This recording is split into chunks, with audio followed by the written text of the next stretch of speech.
Lee, now every field hockey team works on penalty corners. Ask the team, ask the players. If you execute them at a high percentage, you will win ball games. Landon, I call it the 2-minute drill. People who play field hockey, ice hockey, know exactly what I'm talking about. After you score, the next 2 minutes of the game is super crucial. After a team scores, some teams tend to get complacent and allow a goal in that 2-minute span, or you kill your opponent in that time. You either go up 2-0 or the game is tied 1-1. Let's take a look. Caroline, now UNC has elite players. They've shown it every game this season. Now, what do elite players do that just average players don't do? Number one, footwork, quick feet. Coaches say it every day. Number two, how they work in extremely tight spaces and situations. We'll see that next. Number three, awareness. It's situational awareness, though. It's in moments that don't happen often. How do you execute that as a player? Now, Riley Heck, she has all three, right? Footwork, tight spaces, awareness. Check it out. I've said it all season. Riley Heck's amazing. So 3 defenders on her, right? How do you create space? Go one way, drags the defenders out and go back, right? Footwork, elite footwork, right? Situation. You don't get this all the time. They're bringing 3, right? She's elite. She comes back. She's going to air dribble it, gets it past the goalie and scores. Riley Heck's elite, right? She shows up in big time moments. Landon, I'll tell you this. Play fast, play control. That's what UNC did, right? Duke scored first. What are you going to do? So now, right after it, UNC is going to reverse the ball. What does that mean? So they're going to reverse it across the field. For the Duke players, right, it starts right off in the middle of the field. They go this way. They all have to work this way. So that you have to move the whole defense. What you're going to do is you're going to attack this sideline. So, right, they're going to pass it right here. Yasmina has it. She's going to give a ball down to Peyton Worth. You're going to see when the camera moves. Only Peyton can get it or it goes out of bounds. That's exactly what you want. This is a great ball. So Peyton ends up getting this ball, right, doesn't go out of bounds. Now she's on this one-on-one matchup. What she's going to do with this Duke defender, she's going to make her open up her hips, right? She's going to turn her. Right, she's kind of in no man's land. Turns her, this is perfect. Peyton's going to get a one touch in the circle and shoot it. Now, for these girls, when Peyton has this, I'm going to rewind it quick. So when Peyton's driving down, this is exactly what you want. You want to get these girls crashing down. You don't want to play the angle. So what does that mean? You're going to want to be on this backside post, and you're going to want, if she puts a shot, you're going to kind of want to be right there and just play a good angle. Peyton shoots it. Sana Hawk's here. What do I mean by the angle? See, she lines up. She's reading that ball. It's kind of like a rebound in basketball. Where's that ball going to go? Sana Hawk reads it, taps it in, Landon. And that was 26 seconds. UNC does that again. That's just a 2-minute drill, Landon. Now, Bella, definitely a controversial call right to end the game. Double OT, Liberty beat them back a couple years ago. Let's see what went wrong. So now Ramey's going to pass it to Riley, right? They're going to try to get a corner. So now these Liberty defenders, right, they're getting right on Riley. They're going to, tight spaces. So now, if you're a defender, if you're any defender in college field hockey or field hockey in general, you cannot use the backside of your stick. We'll look at it more in depth in a couple minutes. But like, see right there, that's a rounded part of her stick. You have to use the front side of your stick if you're going to try to get away the ball. Now, there's no call. You see Riley, all these players, right, they throw up their hand, right, they want to call. Now it's a counterattack, and you got to drop in the hole, right? So now she's going to dribble it up. Now, if you're Yasmina, if you're these players, you want to drop in the hole, what does that mean? Just get back, right? You got to help Con and goal. Now, this is going to be tough, right? So now Liberty girl, right, on offense, you have all these UNC defenders. Like, how are you going to get past them? She does a great job, right? She gets to the middle, gets past it. This is actually going to be a foul right there. Doesn't matter. Counterattack, perfect. Liberty wins the game. Now, let's take a look in depth on this thing. So now you're going to see Ramey's going to pass to Riley. What was I saying, right? She uses the backside of her stick, that rounded part of the stick. If you play field hockey, you know what I'm talking about. You can't do that. That's a foul, right? You can't do it. No call. Liberty counterattacks, they win the game. So now, right, if you're UNC, right, this is the nature of the sport. This is going to happen. Keep your head up, drop back in the hole. Big road trip out for the Tar Heels in New York. Now, pay attention to this. This is a great view from up top for breakdown. So now you're going to have active forwards and midfielders. What does that mean? It's these girls that, play offense and they love to score. They're trying to get the ball back, right? Good defense, it turns to good offense. So you see this, right? So they're going to pass it right here. You have 4 forwards, 4 midfielders crashing. This Louisville player, she's going to pass it out of bounds. Again, now, Riley, it's the second quarter. It looks like it's the same play. Well, you're right. Like, I'm showing you that Carolina does this. They execute it well. Again, they're trying to clear the ball up the sideline. They're going to try to trap, right? You hear it on the sideline. Trap, right? Pinch it. 3 forwards, right? Midfielders are coming up. They're trying to trap her. Again, she passes it out of bounds. Now, what goes right, right? So now if the forwards and the midfielders do good, now the back line's got to do good. And it starts with Ramey Ricardo, right? The 6th year. She comes out on this penalty shot, right? And she knows that her stick is just an extension of her arm, right? She blocks it and it goes out of bounds. Now Ramey, on 3 different penalty corners, right? She blocked a shot. Louisville only had 5 total, right? This UNC back line is just amazing. Again, 4th quarter, Louisville's trying to make it a one-possession game. Remee's going to fly out, right? Breakdown, they're going to do the same thing. The sticks is just an extension of your arm. Ball flies wide, right? Remee's amazing at what she does. Now, Sienna has one more season left, so she won't be able to match Remee's 5, but there's a 4th for sure. That would be nice. Now, we have Remee in studio. Thank you for joining us. Of course. Now, it's been 2 weeks since the national championship game. How are you taking it all in? How do you feel? It's incredible. I don't think anyone thought that we'd be here right now winning a national championship just because of kind of the start that we had with a couple of tough losses in overtime and just not really performing at our best throughout the season. But really excited and happy that I was able to end my career with a national championship. Yeah, of course. Now, Erin obviously was her first year as coach. You guys kind of grew up together, right? A little bit? Was it more like a player-led team? How was Erin different than Coach Schellen, obviously? Definitely when the process started, we were like, we didn't want much change, and Erin kind of came in helping with not really changing much, but definitely adding her spice into what she kind of wanted within the program. She changed the locker room a little bit. She added some drills that she had done growing up. So just adding Erin's kind of spice into the team. I heard you guys run a lot with Erin. I heard that too. Yeah, definitely going in to the spring. Erin wasn't there the first month, but we kind of got right into fitness right when Erin took over the head coaching job. And that kind of helped us throughout our season because fitness is something that I think has driven us better than other teams because of how fit we are. Right. So definitely that's helped us throughout the season. Now you have 6 ACC championships, 5 NCAA championships. That's 11. You don't even have enough for your fingers. I started putting them on my toes. What is the next thing for you? Not really sure kind of where my next steps are right now. Just trying to still soak in this championship. I graduate in like a week and a half, which I'm really excited about. That's crazy. Yeah, never thought it would happen, but sadly it has to happen sometime. 6 years has to come to an end. Yeah, eventually. But I don't know yet. I'm still trying to figure that out and navigating that, but just trying to soak up these last few days and weeks here at Carolina. Of course, Chapel Hill is a special place. Remee, thank you for joining us. Yeah, of course. Lee, over to you. Coach, I appreciate you being here with us today. We're going to break down a little film. So one thing I noticed from the ACC championship game was like circle play. Right, it was the awareness and the creativity inside the circle. So as like an offensive player, like kind of take me through and draw, like what are you guys kind of trying to attack Duke like on this corner? Sure. So a penalty corner situation, we're numbers up. So it's really about manipulating the defense, getting the ball around, and then throughout the year we have certain variations we run, and then the defense scouts us. So then tournament time, you know, we pull stuff that we've been saving all year, switching it up. So here you'll see the insert out to the stick stop if you hit play for me. Yep.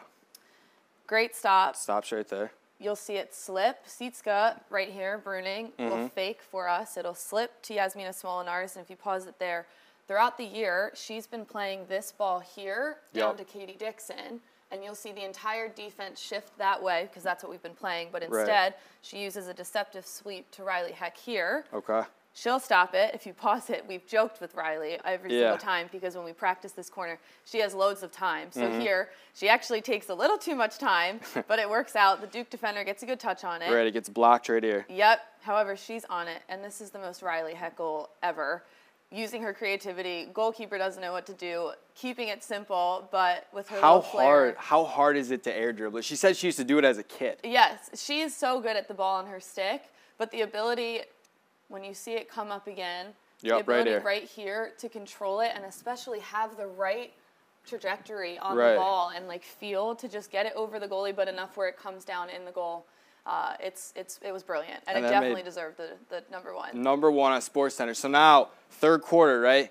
So now Riley, she gets it between 2 defender sticks right on Duke, and then Charlie, right, she shields off her defender, gets right in front of her. How hard is it to get it through here, But then how good is it for Charlie to get right in front of her defender? Yeah, definitely. You'll see here if you pause it. Yep. 1, 2, 3, 4 Duke players converging on Riley. Everyone knows she on the ball is a threat. Right. So she's converging, and that leaves us with open numbers in the circle back here. A little unselfish dish to Charlie, which is UNC field hockey, and Charlie Bruder, freshman, tons of potential, but tons of skill already. We've worked on a ton with her of quick shots because she's great with that power, but in times like this where she needs to choke up, get it off really quick, she just completely executed there. It was a little bit loopy. She was like, I was trying to hit my heart out with it. But, hey, on the score sheet, all it says is goal, and it doesn't need to be exactly perfect. That's right.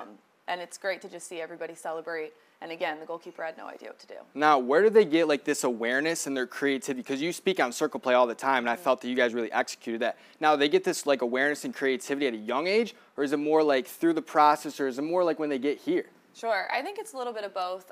Depending on the club they came from, there's definitely more creativity in players versus others. And then here, I am all about all of the different ways you can solve a problem or, come to a solution and it still be the same outcome. So it's a goal here, but she could have pushed it. She could have taken it to reverse. She could have gotten it over, whatever it was the case. So I saw right, Sana Hawks right on that backside, that backside post. Exactly. Lisa's here. She could have dished it if she needed to. But whatever it takes to get the ball in the net is what we care about, and we have all of those conversations about the different ways to get there. So I love building that creativity and not, telling them the exact way to do something, allowing them to discover that and play with things. And here, Charlie made the right decision. Now, Coach, you have to await the matchup, right, of Sacred Heart and William Mary. How hard is that, right? You only have 1 day of practice. Is that hard from a scouting standpoint? I would say yes and no. It's obviously we like having a full week to prepare based on who we're playing. Everyone does. Right. But at the same time, at this point in the season, we know if we're training to our strengths and playing our game and everything, it's going to be a good matchup no matter who we're playing. So definitely using this week to focus on what we're doing, focus on us, and just getting better as us as a unit. And then when it's time to take into account another team's threats and opportunities and strengths and everything, then we'll get there. But we've done it before. We did it already this season, That's right. So it's no different. Awesome. Coach Matson, thank you for joining us in studio, breaking down some film. Hopefully we can do it again. Good luck, right, the rest of the way. Caroline, back to you guys at the desk. Maddie, thanks for joining us. The most outstanding player from the NCAA tournament. Now back in August, early September, you guys may remember I said this team had the potential, right, the potential to do great things and win another yet national championship. Now, it wasn't going to be easy, but starts with returners. Now, this is your first national championship game you played in. How were the nerves? Yeah, I mean, I was definitely nervous, but that's always a good thing. It means that you care, and that's what the coaches always say. But I think once I got settled in, everything kind of went away. I just got focused on the game, just communicating, not really paying attention to everything going on other than just the game itself. So. Yeah, so we're going to break down a little film. So take me through like your mindset when you see this ball come up, right? It's a 2-on-1. Rome's got to play it. What are you thinking like when you're as the goaltender? What are you thinking? What's going through your minds? I'm going to pause it right here. Yeah, so you could see Sietska earlier tried to step in front of 3, Olivia Bent-Cole. I'll rewind that right here. This was part of the game plan to kind of try to eliminate her from the game just because, especially in an overtime situation, there's so much space just because of the lack of players. And being that she's so fast, we wanted to not allow her to receive the ball because space is definitely one of her friends. I thought Reme made a good decision. Reme's right here. Yep, that's Reme right there. And then you can see we have 2 support runners coming back. But I thought Reme made a good decision to apply pressure to number 3, which obviously left number 2 open. Yeah, what are you thinking right now, right? It's double OT. If they score, they win. Yeah, I honestly was kind of hoping that she was going to pass it just because it gives me less to worry about in a sense because I see Reme is closing down on this player. I could play this more as a 1v1. Right. And you can see I started shifting a little bit once I saw the ball going to try to close down the space, make the angle smaller, take up more of the goal cage. And you could see in her reception, she has her head down. She's not really looking up. So that was kind of my cue to go and just hope that she kept it on the ground and that it was going to hit me. So, So then in this next one, now you kind of said, we talked right before, you said this might have been the game plan for Northwestern, but 25 seconds left. right? It's a quick restart right here, and they kind of pass the ball around. What are you telling, your defense? Do you think that they're trying to get into the circle, try to get like a corner here? From watching film, that honestly was kind of their MO. And even during the game, they like to take quick restarts under the 25. They like to go fast to try to draw a penalty corner. But in the beginning of the play, you could see. Yeah, I'll rewind it right here. So we have really good marking right here. Everyone's marked up. We have someone, this is Riley Heck, pressuring the ball, and then we have a cover and Yasmina Smolinars over there. So it's a 2v1. Number 17 can't really do anything with the ball besides maybe hit it in. Right. But obviously she has to go 5 yards. We're set, ball pressure, cover. We have Peyton over here. Yeah, Peyton right here. She does a nice job. So she's kind of just holding this space so that we can apply pressure. So you see she's holding because there's 2 girls here. Riley steps up to kind of take the line to goal. Yeah, and then she goes over there. And then Peyton comes over here, does a really great job in protecting her feet, just getting down, getting a stick on the ball cleanly, and kind of just denying any chance that they had. But Northwestern is known for their goalkeeping. Annabelle is a really great goalkeeper. I've played with her numerous times, so they definitely trust her a lot, and she definitely showed up this game, so there's obviously a reason why they trust her. But talk about this. You make the game-winning save, right, in the shootout to let Riley score it. What's going through your mind? How are you playing the shootout? Just kind of break it down right here. Yeah, so number 6, that's Peyton Halsey. She took their first shootout and scored, so I kind of had an idea that she was going to do the same thing, have her back towards me and try to spin out. That's really popular for the shootout. But it's really hard for a goalkeeper. She's pretty far out. Like, I meet her kind of high, so it would be hard for her to spin and try to get it into the goal cage. In Riley's goal, you could see that she's a lot closer to Annabelle, but I kind of just try to engage her, cut off that side to make sure that she rolls back to the other side, so I have less to worry about. So kind of getting my stick in there, just kind of denying that side so that her only option is to go that way. And she did it pretty quick. She executed it pretty well. I think I just did a good job of scrambling. I saw she was going. I knew what she was doing. So I took a little step, flipped around, and then just had the ball hit me there. So. And then you win the national championship. So amazing. Most outstanding player, Maddie Kahn, thank you for coming into our studio. Back to you guys. Let's welcome Syracuse born and bred field hockey analyst Riley Kennedy, live from Karen Shelton Stadium. Riley, what's the atmosphere like as the Heels start pursuit of their 5th title in 6 years?